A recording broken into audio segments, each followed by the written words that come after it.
السلام علیکم ورحمت الله وبرکاته. امید لرم چې تاسو ټول به روغ جوړ. دوستانو د نن د سحر د ورځې نه د خلک او جنې په باره کې سوشل میډیا باندې ډیر زیات خبرونه وچلیدل چې آیا دوی په رښتیا باندې وفات شوي دي او که نه. هغه خلک او جنې یو بل سره مینه کوله، خو په سوشل میډیا باندې اوس دا خبر انتهایی تیزی سره روان دی چې د جنې رور را پاسېدلی دی او دواړه یې ایشتي دي.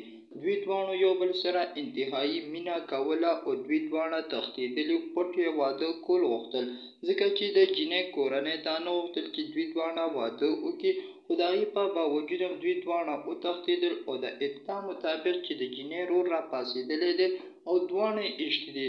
اوس د یو طرفه په سوشل میډیا باندې ویلی کېږي چې دا دروغ دي، دوی نه دي مړه شوي، دوی لا تر اوسه پورې ژوندي دي، د دوی بیان به هم ډېر زر تر زره راشي.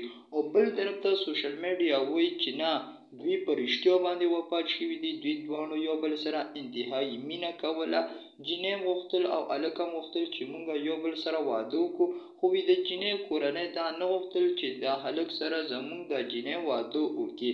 نو دوی دواړه بیا د تښتېدو پلان ساز کړو او دواړه د کور نه وتښتېدل.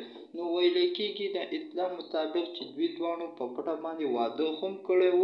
د هغې نه پس چې کور ته راغلل نو رور یې را پاسېدلی دی او د انتهایي غوسې د وجې باندې دوی دواړه یې ایشتي دي.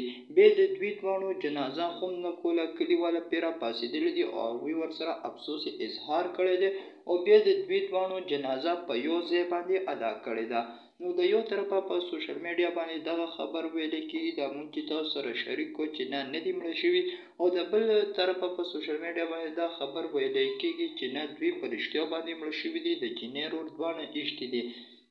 نو په دې باندې تفتیش شروع دی، سبا له به په دې باندې مونږ ویډیو تاسو له راوړو، د دې به ټول معلومات را حاصل شي چې آیا دا په رښتیا باندې وفات شوي دي او که نه. د دې پورې زموږ نننۍ ویډیو تر دا حساب له معلوماتي ویډیوګانو لپاره په دې چینل کې اوسئ. والسلام.